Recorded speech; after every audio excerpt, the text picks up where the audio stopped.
오직 나만이 이 세계의 결말을 알고 있다. 웹소설 플랫폼 문피아의 명실상부 최대 히트작. 조회수가 무려 2억을 훌쩍 뛰어넘는 웹소설계의 베스트셀러. 이번에 소개해드릴 작품은 싱숑 작가의 전지적 독자 시점입니다. 퇴근 시간마다 짬짬이 웹소설 읽기를 즐기던 평범한 회사원 김독자. 여느 때처럼 퇴근길 전철에서 스마트폰을 켠 그는 10년 동안 연재된 초장편 소설인 멸망한 세계에서 살아남는 3가지 방법, 약칭 멸살법이 마침내 완결되었음을 알게 됩니다. 중학교 3학년 때부터 회사원이 된 지금까지 꾸준히 멸살법을 읽어온 그는 한 세계의 끝을 보았다는 충만함과 동시에 허탈함을 느끼며 작가에게 그동안 감사했다는 댓글을 남기지만 차마 최고의 소설이었다는 말은 꺼내지 못합니다. 평균 조회수 1.9회, 평균 댓글수 1.08개. 도저히 최고의 소설이라 말하기엔 멸살법에 지난 10년 동안 얻은 성적은 처참했기 때문입니다. 씁쓸해하던 독자에게 멸살법 작가의 아이디인 TLS123이 쪽지를 보내옵니다. 독자 덕분에 완결까지 연재할 수 있었고 어떤 특별한 공모전에 입상하기까지 했다는 내용의 쪽지였는데요. 멸살법의 에필로그에 대해 묻는 독자에게 작가는 유료화로 공개될 것임을 알리며 감사의 표시로 특별한 선물을 보내주겠다는 말을 끝으로 연락을 끊습니다. 그렇게 독자와 10여 년을 함께한 멸살법의 이야기가 막을 내리는 듯했습니다. 그리고 다음 날 독자의 인생을 송두리째 바꿔놓을 사건이 퇴근하는 지하철 안에서 터집니다. 퇴근 시간대에 혼잡한 지하철 안, 무슨 일이 생긴 듯 객실은 술렁이기 시작합니다. 독자가 고개를 들자 그곳에선 독자에겐 너무나도 익숙한 소설의 광경이 펼쳐져 있었습니다. 안테나를 뻗은 도깨비, 객실 내에 쓰레기처럼 널려있는 시체들, 익숙한 인물들의 등장. 멸살법의 세계를 두 눈으로 본 김독자는 자신의 힘으로 자신이 원하는 시나리오에 도달하기로 마음먹습니다.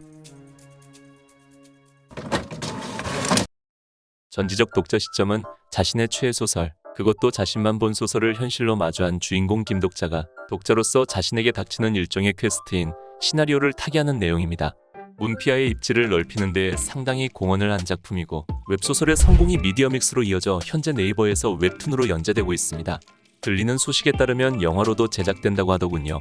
작품을 보신 분들은 이걸 어떻게 영화로 만들지? 라는 생각을 다들 하실 것 같은데 그래도 저는 영화도 상당히 기대하고 있습니다. 전지적 독자 시점의 작가 싱숑 작가는 특이하게도 부부가 팀으로 활동하고 있습니다. 전작으로는 멸망 이후의 세계가 있는데 이 또한 좋은 평가를 받았지만 현재는 플랫폼에서 전부 내려가 있는 상태입니다.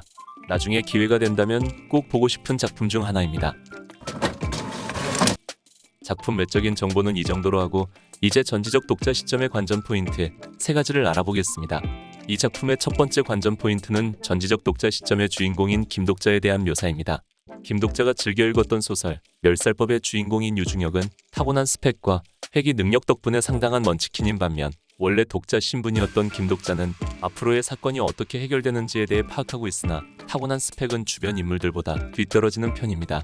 그럼에도 불구하고 김독자는 독자로서 자신이 가진 능력을 100% 발휘하여 멸살법 안에서 묘사되었던 해결 방법 이상으로 좋은 대안을 고안해 문제를 해결해 나갑니다. 즉 멸살법 이야기 바깥에 있는 독자로서의 정체성, 문제를 주도적으로 해결해 나가는 주인공으로서의 정체성, 이 2가지를 모두 살렸다는 점에서 저는 전지적 독자 시점을 높이 평가하고 싶습니다.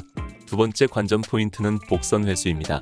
많은 웹소설에서 흔히 볼 수 있는 실수 중 하나가 복선을 감당하지 못할 정도로 깔아서 나중에는 이야기가 3000% 빠지는 것인데 전독씨는 작품 초반부터 깔아둔 복선들이 스토리가 진행됨에 따라 적절히 회수돼서 이야기가 샛길로 빠지지 않습니다. 또한 복선이 전략적으로 깔려있기 때문에 다른 웹소설에 비해 상대적으로 주연급의 인물들도 적절히 기용되는 것으로 저는 느꼈습니다. 세 번째 관전 포인트는 웹툰입니다. 사실 이는 소설 자체에 대한 관전 포인트는 아니지만 웹소설을 원작으로 한 웹툰 중에서도 전지적 독자 시점은 상당히 우수한 작화 퀄리티를 자랑하고 있습니다. 네이버의 수요일 웹툰에 입성한 뒤 단 4회 만에 수요일 웹툰 1위를 차지할 정도로 성공적이며 현재도 연재 중인데요. 솔직히 말해 전독씨를 웹소설이 아니라 웹툰으로 알고 계시는 분들도 꽤 계실 것 같긴 합니다. 아무래도 텍스트로만 쓰여진 웹소설을 읽다 보면 등장인물의 생김새에 관해 갈증이 생기기 마련인데 웹툰은 이러한 갈증을 완전히 해소해줄 수 있는 창구라고 생각합니다. 물론 그러면 우리의 쿠키는 아주 살살 녹아버리겠지만요. 전지적 독자 시점에 대한 저의 평점은 5점 만점에 4.5점입니다. 사실 만점을 주고 싶은 마음이 굴뚝 같지만 벌써부터 만점을 남발하면 안 되겠다는 생각이 들어서 0.5점 낮추었습니다. 저는 사실 작품의 퀄리티에 크게 예민하지 않은 사람이라 여러분의 생각보다 평점을 후하게 줬을 수도 있습니다. 댓글에 여러분의 평점을 남겨주시고 작품에 관해 함께 이야기 나누면 정말 좋을 것 같습니다. 이것은 단 한 사람의 독자를 위한 이야기이다.